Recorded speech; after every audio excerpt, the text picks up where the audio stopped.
క్రైస్తవ ప్రభువును రక్షకుడైన యేసుక్రీస్తు నామమునకు మహిమ కలుగుగాక. ఈ యొక్క సమయంలో దేవుని యొక్క వాక్యాన్ని వింటున్నటువంటి మీ అందరికీ ప్రభు వందనాలు తెలియజేస్తున్నాను. చిన్న ప్రార్థన చేసుకుని వాక్యాన్ని పరిశుద్ధమైన తండ్రి, ప్రేమ కలిగిన మా ప్రభువు, మీకు వందనాలు స్తుతులు స్తోత్రాలు చెల్లిస్తున్నాం. ఇది ఈ ప్రశస్తమైనటువంటి సమయాన్ని మీ పిల్లలమైనటువంటి మాకు అనుగ్రహించి దేవా, మీ సన్నిధిలో గడిపేటువంటి భాగ్యాన్ని, మీ వాక్యాన్ని వినేటువంటి అవకాశాన్ని మీరు మాకు అనుగ్రహించినందుకు స్తోత్రాలు. మీ మాటల ద్వారా మమ్మల్ని దర్శించి మమ్మల్ని బలపరచమని, మా లోటుపాటును సరిదిద్దమని, మా ఆధ్యాత్మిక జీవితాన్ని అభివృద్ధి చేయమని ప్రార్థన చేస్తున్నాం. యేసయ్య నామములో ప్రార్థించి స్తుతించి వేడుకొంచున్నాము తండ్రి, ఆమేన్. మరొకసారి ప్రభు నామమున మీ అందరికీ వందనాలు తెలియజేస్తున్నాను. దేవుని యొక్క వాక్యంలో నుంచి ఈ దినాన కొన్ని విషయాలు మనం తెలుసుకుందాం. పునరుద్ధానుడైనటువంటి యేసుక్రీస్తు ద్వారా మనకు కలిగినటువంటి మేలుల గురించినటువంటి విషయాలు మనం తెలుసుకుంటా ఉన్నాం. గత వారంలో మనం పునరుద్ధానుడైనటువంటి యేసుక్రీస్తు ప్రభు మనకు సదాకాలం తోడే ఉండేటువంటి దేవుడు అనేటువంటి విషయాన్ని మనం విన్నాం. అలాగే పునరుద్ధానుడైనటువంటి యేసుక్రీస్తు ద్వారా మనకు సమాధానం కలుగుతుంది అనేటువంటి విషయాన్ని ఈరోజు మీతో పంచుకోవాలని ఆశపడతా ఉన్నాను. యోహాను సువార్త 20వ అధ్యాయం 19వ వచనం 20వ వచనం చదువుతాం. యోహాను సువార్త 20వ అధ్యాయం 19వ వచనం 20వ వచనం. ఆదివారం సాయంకాలం శిష్యులు యూదులకు భయపడి తాము కూడి ఉన్నటువంటి ఇంటి తలుపును మూసుకొని ఉండగా యేసు వచ్చి మధ్యన నిలిచి, మీకు సమాధానం కలుగునుగాక అని వారితో చెప్పారు. అక్కడ యేసుక్రీస్తు ప్రభు వారు పునరుద్ధానుడైన తర్వాత యేసుక్రీస్తు ప్రభు వారిని ఒంటరిగా వదిలిపెట్టి యూదులు ఎక్కడ యేసు ప్రభుని చంపినట్టుగా మమ్మల్ని కూడా చంపుతారే అన్నటువంటి ఆలోచనతోటి వారు ఒక ఇంట్లోకి వచ్చి ఆ ఇంటి తలుపులు మూసుకొని భయపడుతూ బిక్కున ఉంటున్నటువంటి ఆ సందర్భంలో యేసుక్రీస్తు ప్రభు వారు వారి దగ్గరికి వచ్చి వారి మధ్య నిలిచి, మీకు సమాధానం కలుగునుగాకని ప్రకటించినటువంటి ఆ మాట ఈ యొక్క సమయంలో మనం ధ్యానం చేయబోతున్నాం. ఆ సమాధానం కలుగునుగాక అని చెప్పినటువంటి దేవుడు, ఆ ప్రభు ఏమై ఉన్నాడో మరికొన్ని విషయాలు కూడా మనం చూద్దాం. ఎఫెసీయులకు రాసిన పత్రిక 2వ అధ్యాయం 16వ వచనాన్ని 17వ వచనాన్ని మనం చదువుకుందాం. ఎఫెసీయులకు రాసిన పత్రిక 2వ అధ్యాయం 16, 17 వచనాలు. తన శిలువ వలన ఆ ద్వేషమును సంహరించి దాని ద్వారా వీరిద్దరిని ఏక శరీరముగా చేసి దేవునితో సమాధాన పంచుకొనవలెనని ఏం చేశాడంట? ఇలాగూ చేశాడు. ఎలాగూ చేశాడు? శిలువ చేత సంధి చేసి తండ్రితో మనల్ని సమాధానపరిచి, అలాగే వ్యతిరేకులైనటువంటి వారితో సమాధానపరిచి, ఇలాగ ఆయన చేయాలనేటువంటి ఉద్దేశం కలిగినాడు. 17వ వచనం కూడా, కనుక ఆయనే చూడండి, ఆయనే మనకు సమాధాన కారకుడై ఉన్నాడు. మరియు ఆయన వచ్చి దూరస్తులైన మీకును సమీపస్తులైనటువంటి వారికి సమాధాన సువార్తను ప్రకటించారు. దేవుని నామానికి మహిమ కలుగుగాక. ఇక్కడ 2 విషయాలు మనం గమనిస్తాం. ఆయన సమాధానానికి కారకుడు అనేటువంటి విషయం చెప్పబడుతుంది. అలాగే ఆయన ప్రకటించేటువంటి సువార్త కూడా సమాధాన సువార్త.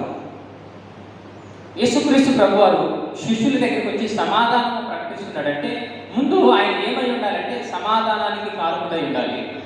కాబట్టి ఆయన సమాధానానికి కారకుడు కనుక ఆ విషయాన్ని శిష్యులతో పంచుకుంటా ఉన్నాడు. అలాగే ఆ సమాధాన సువార్తను వారి భుజాల మీద మోపాలని, లేకపోతే ఆ సమాధాన సువార్తను గురించినటువంటి సమాచారం వారికి తెలియజేసి వారిని కూడా ఆ సువార్త కొరకు పాటుపడేటట్లుగా చేయడం కొరకు వారికి సమాధానాన్ని ప్రకటించినట్లుగా మనం చూస్తాం. కాబట్టి యేసుక్రీస్తు ప్రభు వారు సమాధానానికి కారకుడు, అలాగే ఆయన ప్రకటించేటువంటి సువార్త సమాధాన సంబంధమైనది. 3వ విషయం, యేసుక్రీస్తు మొదటిది సమాధాన కారకుడు, రెండవది సమాధాన సువార్త ఆయన ద్వారా లోకానికి అందించబడింది. 3వది మలాకి గ్రంథం 2:5 ఆయన చేసిన నిబంధన కూడా సమాధానకరమైనది. నేను చేసిన నిబంధన వారి జీవమునకును సమాధానమునకు కారణమాయను. దేవుని నామానికి మహిమ కలుగుగాక. ఆయన చేసినటువంటి నిబంధన కూడా జీవానికి సమాధానానికి కారణమైంది. చూడండి, ఆయన సమాధానానికి కారణం, ఆయన సువార్త సమాధాన సంబంధమైంది.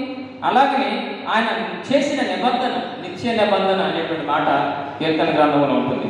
ఆ నిబంధన కూడా మనిషికి దేవునికి మధ్యగా చేసినటువంటి నిబంధన కూడా సమాధాన సంబంధమైంది. అన్నాడు దేవాది దేవుడు జలప్రళయం ద్వారా లోకాన్ని నశింపజేసినప్పుడు నోవాహుతో ఒక నిబంధన చేశాడు. నోవాహు, ఇగో ఈ రీతిగా నేను చేసినట్లుగా మరి ఎప్పటికీ లోకం మీదకి ఎలాంటి ప్రళయాన్ని రప్పించను అని చెప్పేసి ఒక నిబంధన చేసి ఆ నిబంధనకు గుర్తుగా ధనస్సును ఆకాశంలో కలిగేటట్లుగా చేశాడు. ఈనాటికి కూడా వర్షం ప్రళయం ఎక్కువ అవుతున్నప్పుడు ఆ యొక్క వరద గుడ్డు అంటారు, అది కనిపిస్తూ ఉంటుంది ఆకాశంలో.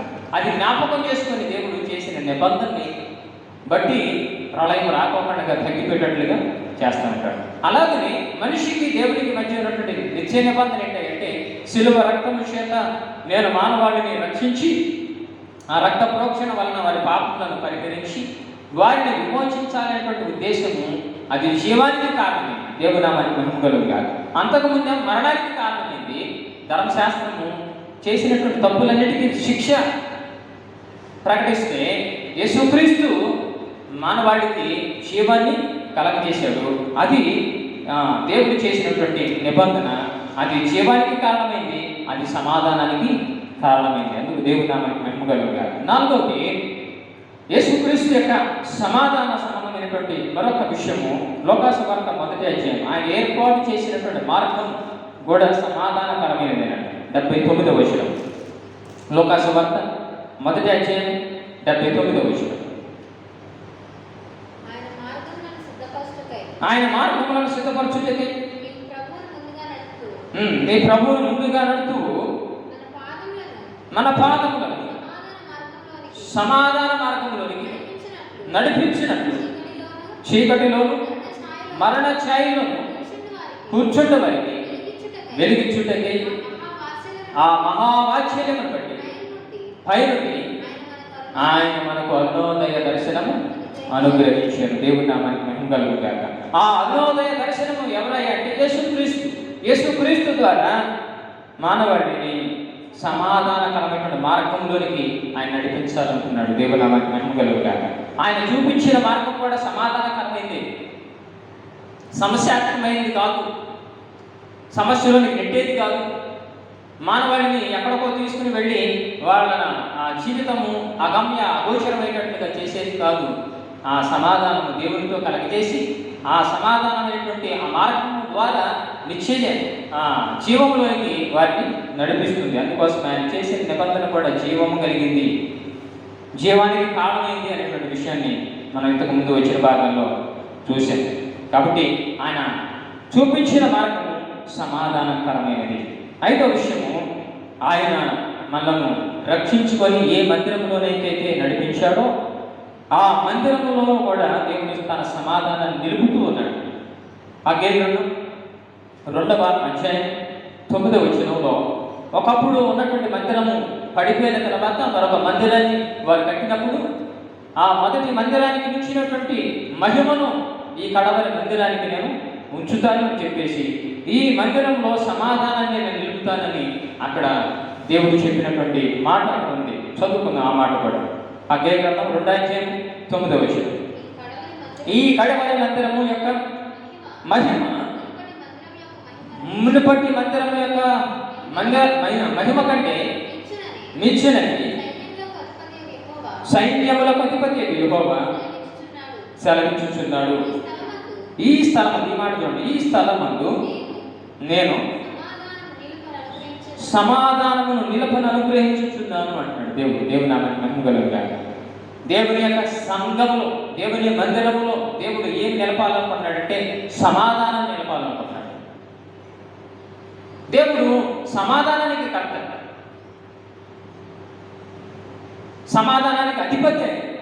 కాబట్టి ఆయన సమాధానానికి కారకుడు. ఆయన సువార్త సమాధాన సంబంధమైంది, ఆయన చేసిన నిబంధన సమాధానమైనది, ఆయన చూపించిన మార్గము సమాధానమైనది, ఆయన ఏ సంఘంలోనైతే మనల్ని నడిపించాడో ఆ మందిరము కూడా సమాధానకరంగా ఉండాలని, ఆ మందిరంలో కూడా సన్నిధిలో కూడా సమాధానాన్ని నిలపాలని దేవుడు కోరుకుంటున్నాడు. అందుకు దేవుడు నా మహిమ కలుగుగాక. అందుకోసమే సంఘములోనికి వచ్చినటువంటి ప్రతి ఒక్కరు కూడా సమాధాన పరమైనటువంటి స్థితిలోనే ఉండాలి. ఒకప్పుడు దేవునికి మనిషికి సమాధానం లేదు. అయితే దేవుడు యేసుక్రీస్తు ద్వారా తనతో మనల్ని సమాధానపరచుకోవాలని ఆశించాడు. కాబట్టి యేసుక్రీస్తు ఈ లోకానికి వచ్చినప్పుడు ఆ 12 మంది శిష్యులను ఏర్పాటు చేసుకున్న తర్వాత, వారికి రాజ్య సువార్త సంబంధమైనటువంటి విషయాలన్నీ కూడా వెల్లడి చేసిన తర్వాత, ఆయన 3.5 సంవత్సరాలు వారికి నేర్పించాల్సినటువంటి విషయాలన్నీ నేర్పించిన తర్వాత, ఆయన మరణ సమయంలో, ఆయన శిలువ మరణానికి అప్పగించబడుతున్నటువంటి సమయంలో వారు చేసిన పని ఏంటంటే ఆయన విడిచిపెట్టి పెట్టారు. ఆయన కాదనుకుని వెళ్ళారు, ఆయన వద్దనుకుని వెళ్ళారు. ఈయన పోతే పోయాడే, మన ప్రాణానికి ఎందుకు వచ్చిన ముప్పు అని చెప్పేసి తప్పించుకొని పోయారు. యేసుక్రీస్తుకి వ్యతిరేకంగా వాళ్ళు అడుగులు వేశారు. నాడు యేసుక్రీస్తు శిష్యుల గురించి నేను మాట్లాడుతున్నాను. యేసు ప్రభు యొక్క శిష్యులు ఆయన విడిచి వెళ్ళినప్పటికీ యేసుక్రీస్తు ప్రభు వారు తిరిగి లేచిన తర్వాత వారిని విడిచిపెట్టాలనుకోలేదు. ఎందుకు, వీళ్ళే నన్ను విడిచిపెట్టారు కదా, నేను వాళ్ళని విడిచిపెట్టకూడదు అని చెప్పేసి యేసు ప్రభు అనుకోవచ్చు. కానీ ఆయన మనసులో అది లేదు. వారితో సమాధానంగా ఉండాలని కోరుకున్నాడు. కాబట్టి మీకు సమాధానం కలుగుగా అని చెప్పాడు. దేవుడు నా మహిమ కలుగుగా. ఈనాడు ప్రేమినటువంటి వాళ్ళ కొన్నిసార్లు మనల్ని వద్దనుకుని వెళ్ళేటువంటి వాళ్ళు పక్కన ఉంటారు, మనల్ని కాదనుకునేటువంటి వాళ్ళు పక్కన ఉంటారు, మన గురించి ఎందుకులే అనుకునేటువంటి వాళ్ళు పక్కన ఉంటారు. అలాంటి వారితో కూడా యేసుక్రీస్తు ప్రభు వారు ఎలాగైతే సమాధానం కలగజేసుకుంటూ ఉన్నాడు. వాస్తవానికి ఆయనతో మనిషికి సమాధానం కావాలి, కానీ ఆయనకి మనిషికి ప్రాధాన్యత ఇస్తూ మనిషితో సమాధానాన్ని కలిగి ఉండడానికి ఆయన ఇష్టపడుతూ ఉన్నాడు. అందుకు దేవుడు నా మహిమ కలుగుగా. కొన్నిసార్లు నా అవసరం వాళ్ళకు ఉంటుందిలే కానీ వాళ్ళ అవసరం నాకెందుకు లేదు అనేటువంటి ఆలోచనతోటి మనం వాళ్ళతో సరైనటువంటి రిలేషన్షిప్ కలిగి ఉన్నాము. కానీ యేసుక్రీస్తు ప్రభు వారు ఆయనతో ఉన్నటువంటి రిలేషన్షిప్ని వాళ్ళు వద్దనుకొని కాదనుకొని ఆయన తోలనాడి చివరికి ఆయన ప్రాణాపాయ సమయంలో కూడా వాళ్ళ ప్రాణాలను తగ్గించుకోవడానికి పరిగెత్తినటువంటి సమయాల్లో ఆయన తిరిగి లేచిన తర్వాత పరుగు ఎక్కడికి వచ్చాడు తెలుసా? శిష్యుల దగ్గరికి వచ్చాడు. ఆయన వద్దనుకొని పరిగెత్తినటువంటి వాళ్ళ దగ్గరికి పరిగెత్తుకొని మరి వాళ్ళ దగ్గరికి వచ్చాడు. ఎందుకు ఇదంతా అంటే వాళ్ళకి సమాధానం నాకు కావాలి. ప్రియమైనటువంటి దేవుని పిల్లలారా, ప్రభుతో సమాధాన పడినటువంటి మన జీవితంలో ఎవరితో మనం సమాధానం ఉండాలో వాళ్ళతో సమాధానం కలిగి ఉండటానికి మనం కూడా అడుగులు వేసే వారంగా ఉండముగా, ఆ సమాధానం కొరకు పరిగెత్తే వారంగా మనం ఉండముగా. సమాధానం గురించినటువంటి విషయాలు ప్రభు మనకి ఈ విషయం ద్వారా నేర్పుతూ ఉన్నాడు. వాళ్ళతో అవసరం లేదు వాడు కాకపోతే ఇంకొకటి ద్వారా ఆయన తన యొక్క శిష్యులుగా చేసుకుంటాడు. యోధ తప్పిపోతే పౌలు గారిని దేవుడు ఏర్పాటు చేసుకోలేదా? ఆయన స్థానంలో మత్తయి అనబడినటువంటి వ్యక్తిని దేవుడు ఎన్నుకోలేదా? అయితే మన యొక్క జీవితంలో సమాధానం కొరకు దేవుడు ఎప్పుడు కూడా ఆసక్తి కలిగినటువంటి వాడుగా ఆయన ఉన్నాడు. అట్టి ఆసక్తిని మనం కలిగినటువంటి వారంగా ఉండగలిగితే తప్పుకోకుండా దేవుడు సమాధానానికి కర్త కాబట్టి సమాధాన సంబంధమైనటువంటి విషయాల్లో మనం ఆసక్తి కలిగి ఉన్నప్పుడు అట్టి సమాధాన స్థితిని మనకు కలగజేస్తూ ఉంటాడు. అందుకోసమే యేసుక్రీస్తు ఈ విషయంలో మనకు మాదిరి. యేసుక్రీస్తు ప్రభువారి ద్వారా ఆయన పునరుద్ధారణై తిరిగి లేచింది ఎందుకంటే మానవాళికి సమాధానాన్ని కలగజేయడానికి. ఆయన భూమికి వచ్చింది కూడా సమాధానాన్ని కలగజేయడానికి. ఆయన ఇష్టలైనటువంటి మనుషులకు భూమి మీద సమాధానం కలుగునుగా. ఆయన ఎవరైతే ఇష్టపడతారో లేకపోతే ఆయన అంటే ఎవరైతే ఇష్టపడతారో వాళ్ళకి సమాధానాన్ని దేవుడు కలగజేస్తారు. మరి ఆ రీతిగా దేవునికి విధేయులైనటువంటి మనం, దేవుని యొక్క విశ్వాసం ఇచ్చినటువంటి మనం మన జీవితంలో కూడా ఒకరితో ఒకరు సమాధానం కలిగి ఉండాల్సినటువంటి అవసరం ఉందంటారా లేదంటారా?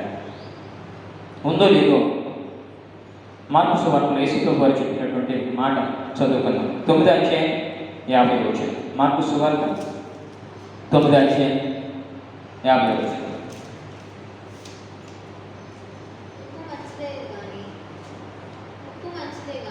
ఉప్పు మంచిదే కానీ ఉప్పు నిస్సారమైన ఎడల దేని వలన మీరు దానికి సారం కలగజేతురు? మీలో మీకు ఉప్పు సారం కలవరై ఉండి ఒకరితో ఒకడు సమాధానముగా ఉండుడని చెప్పారు. దేవుని నామమున కలుగుగాక. ఉప్పు మంచిదే, అది అన్నిటికీ ఉపయోగకరమైనటువంటిదే. అయితే అది నిస్సారమైనప్పుడు మాత్రం ఏమాత్రం కూడా ఉపయోగము ఉండదు. అయితే మీలో మీరు ఉప్పు వలె సారము కలిగినటువంటి వారై ఉండి ఒకరితో ఒకరు సమాధానంగా ఉండండి అని ప్రభు సెలవిస్తూ ఉన్నాడు. అవును, అందుకే యేసుక్రీస్తు ప్రభు వారు కొండ మీద ప్రసంగంలో కూడా మీరు లోకానికి వెలుగై ఉన్నారు అని చెప్పాడు. మీరు లోకానికి ఉప్పు అయి ఉన్నారు అని చెప్పాడు. ఉప్పు ఏ రీతికైతే రుచిని పంచుతుందో మనము మాటలో కానీ అన్ని విషయాల్లో కానీ మీ యొక్క సంభాషణ కూడా ఉప్పు వేసినట్లుగా రుచికరంగా ఉండనివ్వండి అని చెప్పింది. ఎందుకంటే మన మాట ద్వారానే సమాధానాన్ని మనం కలగజేసుకోవచ్చు, మన మాట ద్వారానే విరోధాన్ని కూడా కలగజేసుకోవచ్చు. ప్రభు అక్కడికి వచ్చినటువంటి శిష్యులతోటి సమాధానాన్ని కలగజేసుకుంటాము. తన మాట ద్వారా వాళ్ళతో మాట్లాడి వాళ్ళతో సమాధానాన్ని కలగజేసుకుంటూ మీతో నాకు సమాధానం కావాలి, మీకు నేను సమాధానాన్ని కలగజేస్తున్నాను అని చెప్పేసి చెప్తున్నటువంటి ప్రభు ఇక్కడ ఆయన జీవించి ఉండగానే మీలో ఒకరితో ఒకరు సమాధానంగా ఉండవలసిన అవసరం ఎంతైనా ఉంది అని చెప్పేసి అక్కడ ప్రజలకు చెప్పినటువంటి వాక్యాన్ని, ఆ మాటను మనం చదువుకున్నాం. అలాగే మత్తయి సువార్త చూడండి. దానికంటే ముందు కొరింథీయులకు రాసినటువంటి 2వ పత్రిక 11వ అధ్యాయం 11వ వచనం. కొరింథీయులకు రాసిన పత్రిక 11వ అధ్యాయం 11వ వచనం. తుదకు సహోదరులారా సంతోషించుడి, సంపూర్ణై ఉండుడి. ఏం కలిగి ఉండాలంటే ఆదరణ కలిగి ఉండుడి, ఏక మనసు కలవరై ఉండుడి, సమాధానముగా ఉండుడి. దేవుని నామానికి మహిమ కలుగుగాక. అక్కడ కూడా ప్రభు చెబుతా ఉన్నాడు, సహోదరులారా మీరు ఏమేమి కలిగి ఉంటారో అక్కడ చెప్తా, అందులో సమాధానంగా ఉండుడి. దేవుడు కలిగినటువంటి మనకు దేవుడు తన నోటి ద్వారా చెబుతా ఉన్నాడు, తన భక్తుల ద్వారా చెబుతున్నాడు. తను ఆ మానవాళిని ఉద్దేశించి రాయించినటువంటి గ్రంథములో రాయబడినటువంటి మనసు. ఒక ఆయన ఇలా అన్నాడు, ఇది బైబిల్ ఒక పుస్తకం కాదట, దేవుని మనసు అంట. అది ఆయన మనసులో ఉన్న విషయాలన్నీ కూడా ఇక్కడ మానవాళికి విషదపరిచాడు. కొన్ని దినాలు మనం కూడా ఆయన మనస్సు ఎలాంటి మనస్సో వింటాం కొన్ని రోజులుగా. అందుకు దేవుని నామానికి మహిమ కలుగుగాక. ఈ పరిశుద్ధ గ్రంథం అంతా కూడా ఆయన మనసులో ఉన్నటువంటి విషయమే, ఆయన మనసులో ఉన్న సంగతులే. ఆ మాటలు నిజంగా చూడండి, సహోదరులకు చెబుతూ ఉన్నాడు, సహోదరులకు చెబుతూ ఉన్నాడు, సంఘానికి చెబుతూ ఉన్నాడు, సంగమా మీరు ఏక మనసు గలవారండి, సమాధానముగా ఉండండి. సమాధానం ఏం చేసిందంటే ఏక మనసును కూడా కలగజేస్తాను. సమాధానం లేకపోతే ఏక మనసు కోల్పోతాం. అందుకోసమే శిష్యులకి ఒకరితో ఒకరికి పోట్లాట వచ్చినప్పుడు యేసుప్రభు వారు చెప్పాడు, మీలో ఎవడు గొప్పవాడని చెప్పేసి నేను పోట్లాడమాటాడు. మీలో గొప్పవాడైనటువంటి వాడు దాసుడే అని చెప్పేసి యేసుప్రభు వారు అక్కడ శిష్యులకి ఉపదేశించినటువంటి ఉపదేశం చెప్పబడ్డాడు. కాబట్టి ప్రేమించినటువంటి వాళ్ళ దేవుడి సంఘానికి కూడా చెప్పేటువంటి విషయం అదే, ఏక మనసు గలవారే ఉండండి, సమాధానముగా ఉండండి. ఆ రీతిగా సమాధానం కలిగి ఉండడానికి మనము ప్రయాసపడేటువంటి వారంగా ఉందముగా, సమాధానం కలిగి ఉండమని దేవుడు చెప్పినటువంటి ఆ మాటకు విధేయులు అవుదుముగా. హెబ్రీయులకు రాసిన పత్రిక 12వ అధ్యాయం 14వ వచనం. హెబ్రీయులకు రాసిన పత్రిక 12వ అధ్యాయం 14 వచ్చి అందరితో సమాధానము పరిశుద్ధతయు కలిగి ఉండుటకు ప్రయత్నించుడి. పరిశుద్ధత లేకపోకుండా ఎవడను ప్రభువుని చూడలేడు. ఎందుకు ఈ మాట చదువుతున్నప్పుడు పరిశుద్ధత లేకపోకుండా ఎవడను ప్రభువుని చూడలేడు అనేటువంటి మాట చూడండి. ఒకవేళ సమాధానం లేకుండా ఎవడో కూడా ప్రభువుని చూడలేడు అంటే ఇంకెంత కఠినం ఉండేదో. పరిశుద్ధతకి దోహదపడేది కూడా సమాధానం. పరిశుద్ధతలో ఇమిడి ఉండాల్సింది కూడా సమాధానం. అందుకే ఒకడు నన్ను ప్రేమించిన ఎడల తన సిలువను ఎత్తుకుని నన్ను వెంబడించడం మాత్రమే కాదు, మీ సహోదరుని కూడా ప్రేమించాలి అని చెప్పాడు. నీ ఎదుట కనిపించేటువంటి నీ సహోదరుని ప్రేమించలేటువంటి వ్యక్తివి, నీ సహోదరుని గౌరవించలేటువంటి వ్యక్తివి, నీ సహోదరుడితో సమాధానంగా ఉండలేటువంటి వ్యక్తివి కనిపించలేటువంటి నన్ను ఎలా ప్రేమించగలుగుతావు?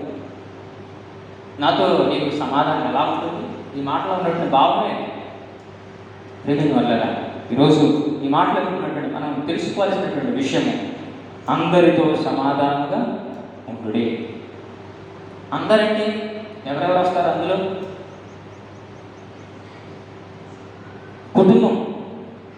కుటుంబంలో ఉన్నటువంటి వాళ్ళందరితో సమాధానం ఉండాలి.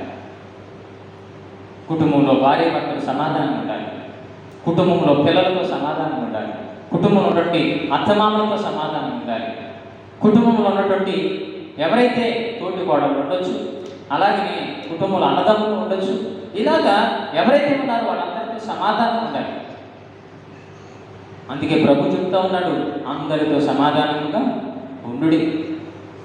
అత్తమామలతో ఉందా సమాధానం? అన్నదమ్ములతో ఉందా సమాధానం? ఇంట్లో ఉన్నటువంటి మీ ఇద్దరికి భార్య భర్తలకి ఉందా సమాధానం? పిల్లలకి మీకు సమాధానం ఉందా? కొంతమంది పెద్దగాలోని పెళ్ళైన తర్వాత తల్లిదండ్రులు నిర్లక్ష్యం చేస్తూ ఉంటారు, వాళ్ళతో సమాధానం ఉండరు. పెంచారు, పెద్ద చేశారు, మీ బాధ్యతకి మీరు నెరవేర్చుకున్నారు, అంత మాత్రాన మేమేదో మిమ్మల్ని చూడాల్సిన అవసరం ఏమవుతుంది? సమాధానాన్ని పోగొట్టుకుంటారు వాళ్ళ యొక్క ప్రవర్తన ద్వారా, వాళ్ళ యొక్క మాట ద్వారా. ప్రజల వల్ల అందరితో సమాధానం ఉండమని ప్రభు వాక్యము ఆయన మనసులో ఉన్నటువంటి మాటను మనకు నిశ్చితపరుస్తూ ఉన్నాడు ఈ దినాన్ని. కాబట్టి ప్రభుతో మాత్రమే కాదు మన సమాధానం ఉండాల్సింది, అందరితో సమాధానంగా ఉండాలి.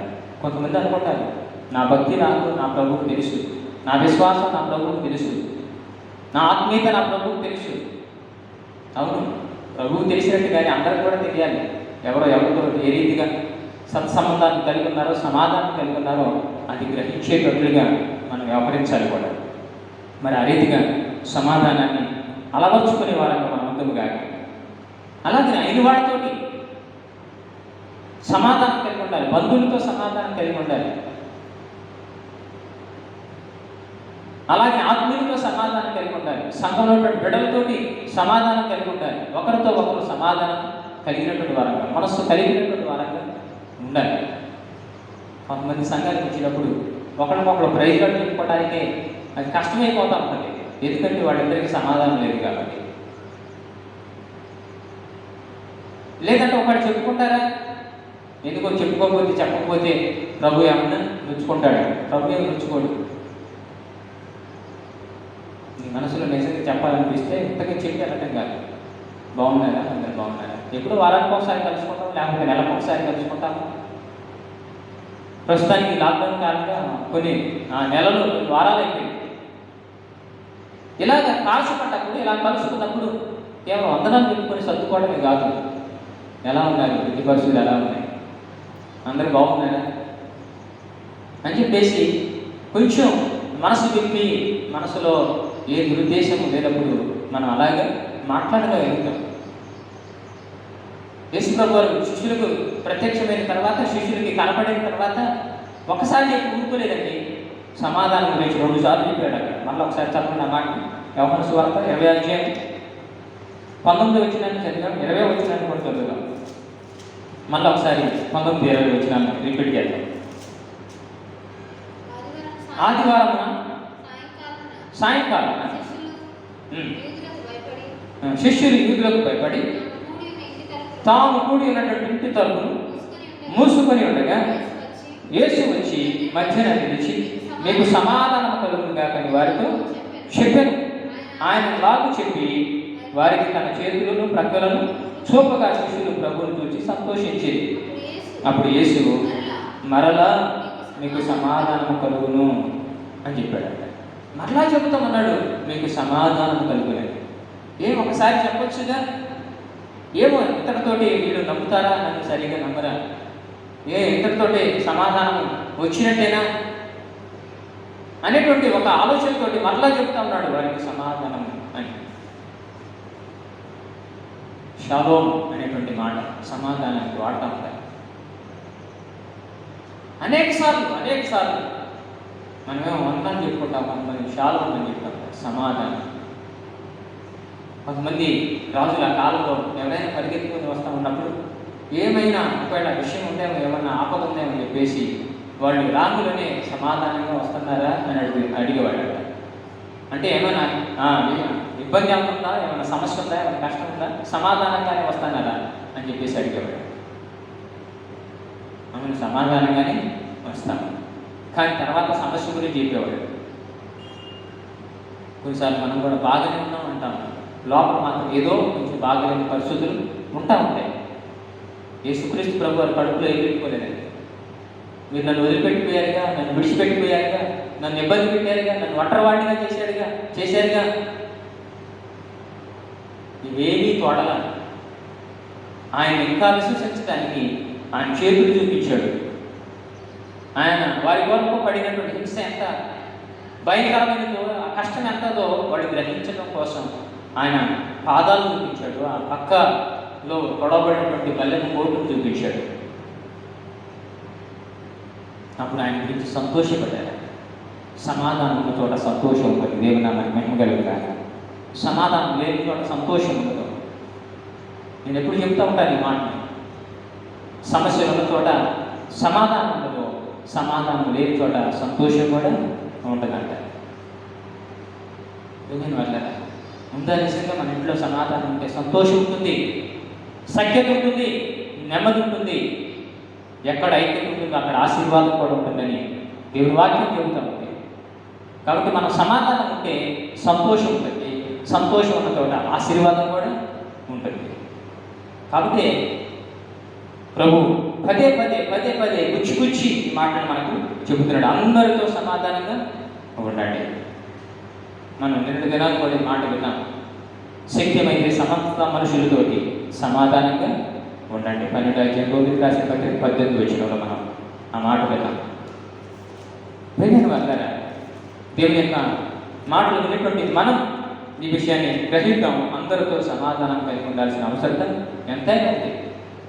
ఆత్మీయులతో సమాధానం ఉందాం, బంధువులతో సమాధానం ఉందాం. ఈ భూమి మీద బ్రతికినంత కాలం ఆయన మన నుంచి కోరుకునేది అదే, అందరితో సమాధానం ఉండాలి. పోయేటప్పుడు ఏం తీసుకుని వెళ్ళాం, అందరితో ఎలాగ కలివిడిగా ఉన్నాము, ఎలాగ మంచిగా పలకరించాము. నిజంగా చిన్న పెద్ద తేడా లేకుండా మంచిగా పలకరించేవాడు అండి. ఎంత ఆప్యాయంగా పలకరించేవాడు. వాడు పలకరిస్తే నిజంగా కడుపు నిండేదండి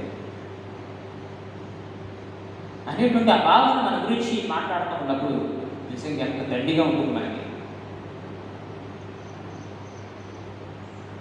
అదేవిధంగా ప్రభు మనకు కలగజేసినటువంటి సమాధానాన్ని నిలుపుకునే వారంగా మనం ముందుగాక, సమాధానాన్ని కాపాడుకునే వారంగా మనం ముందుగాక, సమాధాన సంబంధమైనటువంటి విషయాల్లో ఆసక్తి కలిగినటువంటి వారంగా మనం ముందుగా. అందుకోసమే ఆత్మ ఫలములో ఒకటి సమాధానం కూడా. గలతీయులకు రాసిన పత్రిక 5వ అధ్యాయం 22వ వచనంలో ఆత్మఫలం ఏమనగా ప్రేమ, సంతోషము, సమాధానం. మనం ఆత్మీయంగా ఫలించే వారికి మనం ఉంటే, ఆత్మీయంగా మన యొక్క జీవితం ఫలభరితంగా కనుక ఉంటే, మన జీవితంలో మనం నేర్చుకోవాల్సింది, మనం అలవర్చుకోవాల్సింది, మనలో ఫలభరితంగా ఉండాల్సింది ఏంటంటే సమాధానం. ఉందా ఆత్మఫలంలో సమాధానం? ఉంటే మనలో ఉందా? నిజమే, ఉందని చెబుతా ఉన్నాం. ఆత్మఫలంలో సమాధానం ఉంటే చెబుతున్నాడు. అది మనలో ఉండాలి. అవును, దేవుడు మనకిచ్చాడు సమాధానం, తండ్రితో ఉండటానికి, ఆయనతో కలిసి సమాధానం ఉండటానికి ఇచ్చాడు. మరి అందరితో సమాధానం ఉన్నామా? ఏదైనా చిన్న సమస్య రాగానే సమాధానాన్ని కోల్పోతాం.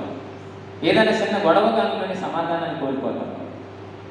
ఏదో ఒక చిన్న చిన్న సమస్యల దగ్గర మనకు జీవితంలో అలాంటి పరిస్థితులు ఎదురైనప్పటికీ వాటన్నిటిని సావధానంగా పరిష్కరించుకొని సమాధానంతో సంతోషంతో సాగిపోయే వరకు మనం ముందుకు వెళ్ళాలి. అందుకోసం ఒకరోజు యేసుప్రభు వారి పండ మీద ప్రసంగంలో ఇలాగ ఆయన చెప్పినటువంటి మాటని ఒకటి మీకు జ్ఞాపకం చేస్తాను. మత్తయి సువార్త 5వ అధ్యాయం. మత్తయి సువార్త 5వ అధ్యాయం 23వ వచనం 24వ వచనంలో ఎంత స్పష్టంగా ప్రభు చెప్పాడు. ఆయన మందిరానికి వచ్చి ఎవరో ఒక ఆయన అర్పణ అర్పించాలని చెప్పేసి అనుకుని వచ్చినప్పుడు ఆయన ప్రభు చెప్తా ఉన్నాడు. ఏం చెప్తున్నాడు విన్నా? కావున ఏంటంటే నీవు బలిపీఠం వద్ద అర్పణ అర్పించుచుండగా నీ మీద నీ సహోదరునికి విరోధం ఏమైనా కలదని అక్కడ నీకు జ్ఞాపకం వచ్చినాడలా ప్రభు చెబుతా ఉన్నాడు. నువ్వు బలిపీఠం మీద బలి అర్పించడానికి వెళతా ఉన్నావు, అర్పణ అర్పించడానికి వెళతా ఉన్నావు, కానుకను అర్పించడానికి వెళతా ఉన్నావు, నాకు ఇవ్వైనటువంటి సువాసన కలిగినటువంటి ఆ యొక్క దూపం వేయడానికి నువ్వు వెళతా ఉన్నావు. వెళుతున్నటువంటి ఆ సమయంలో నీకు కనుక నీ మీద నీ సహోదరుడికి విరోధ భావం ఏమైనా ఉన్నదని నీకు ఒకవేళ అనిపించి ఆ విషయం జ్ఞాపకం వస్తే,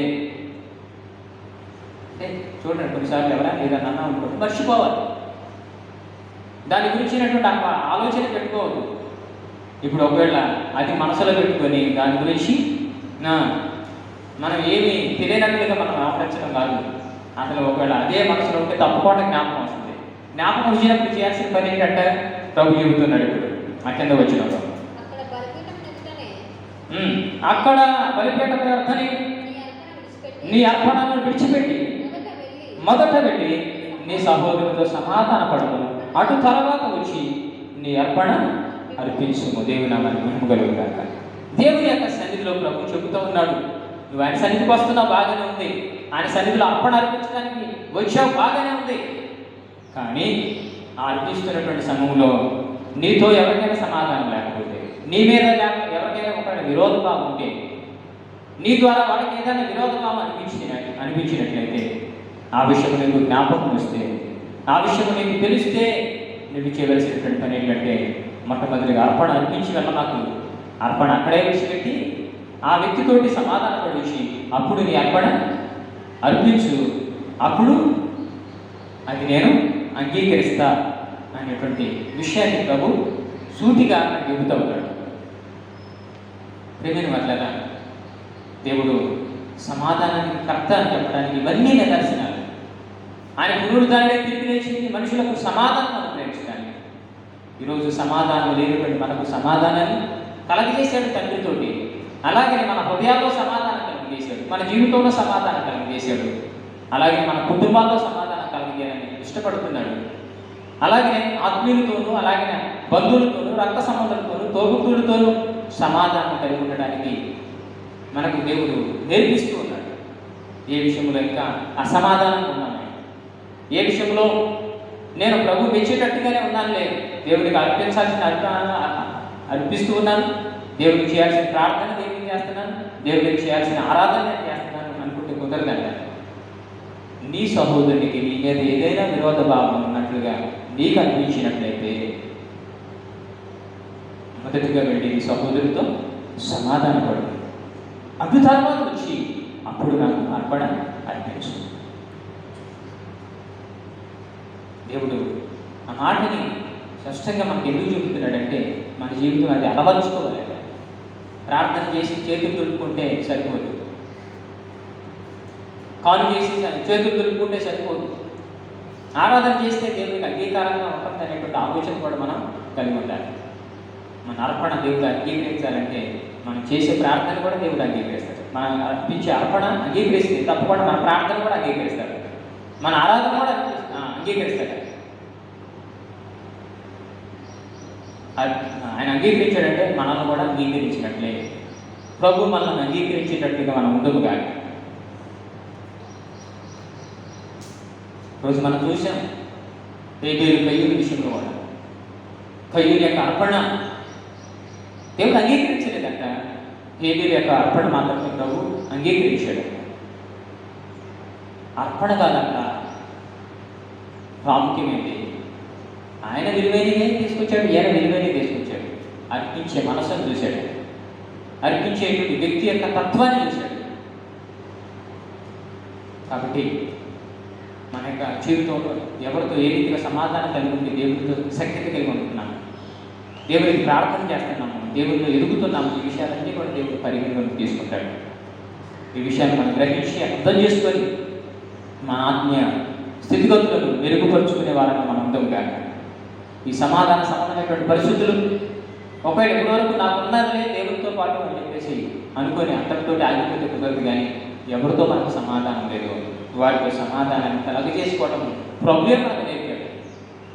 ఆయనతో తెగదంపులు చేసుకున్నారండి, వెళ్ళిపోయారు వద్దనుకుని శ్రమ అనుభవిస్తున్నటువంటి కాలంలో యేసు ప్రభుని సిలువకు అప్పగిస్తున్నటువంటి సమయంలో అరే నా ప్రభు అనుకోవచ్చు నన్ను ఒంటరివాళ్ళగా చేసి వెళ్ళాడు, ఒంటరివాడిని చేసి వీళ్ళందరూ పారిపోయారు, వెళ్ళిపోయారు, వీళ్ళ ప్రాణాలను తగ్గించుకున్నారు, అసలు వీళ్ళ ప్రాణాలను నిలబెట్టేది, వీళ్ళ ప్రాణాలను కాపాడేది నేను అని చెప్పేసి వాళ్ళతో వాదన పెట్టుకొని వాళ్ళతో ఆర్గ్యుమెంట్ చేసి వాళ్ళ విషయంలో ఏదైనా పనిష్మెంట్ ఇవ్వాల్సింది పోయి వాళ్ళతో సమాధానం పడుతున్నాడు. ఈ సమాధానాన్ని మనం అలవర్చుకునే వారంగా ఉందముగా, ఈ సమాధానాన్ని మనం కలిగినటువంటి వారంగా ఉందముగా, ఆ విషయాన్ని గ్రహించి పునరుద్ధారుడైనటువంటి ప్రభు మనందరికీ సమాధానాన్ని అనుగ్రహిస్తున్నాడు. అంటే సమాధాన స్థితి మన కుటుంబాల్లో దేవుడు కలగజేయడు కాక, అలాగే మన బంధువుల మధ్య సమాధానం కలగజేయడు కాక, ఆత్మీయుల మధ్య దేవుడు సమాధానం కలగజేయడు కాక, సంఘములో ఉన్నటువంటి వారికి సమాధానం దేవుడు కలగజేయడు కాక. ప్రభు ఈ మాటలు దీవించుడు కాక ప్రార్థన చేస్తున్నాను.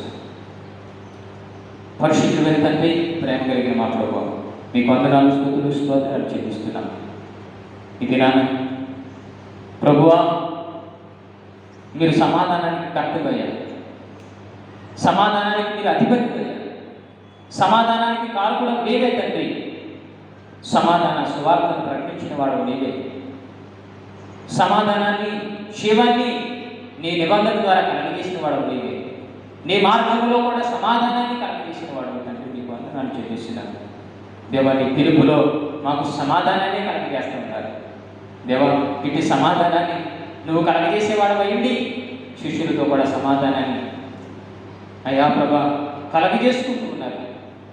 శిష్యులు నిన్ను విడిచిపెట్టిపోయినప్పటికీ, నిన్ను వద్దనుకుని పోయినప్పటికీ, నిన్ను కాదనుకుని పోయినప్పటికీ, నిన్ను తోలనాడినప్పటికీ మా ప్రాణాలు దక్కితే చాలే అనుకొని వెళ్ళినటువంటి శిష్యులతో సహితము తిరిగి లేచిన తర్వాత ప్రభువా నువ్వు సమాధానాన్ని కోరుకున్నావే, నువ్వు ఎవరికైతే కావలసి ఉందో అలాగే నేను ఎవరైతే కోరుకుంటారో తప్పకొకటి వారికి సమాధానం ఇచ్చేవాడు.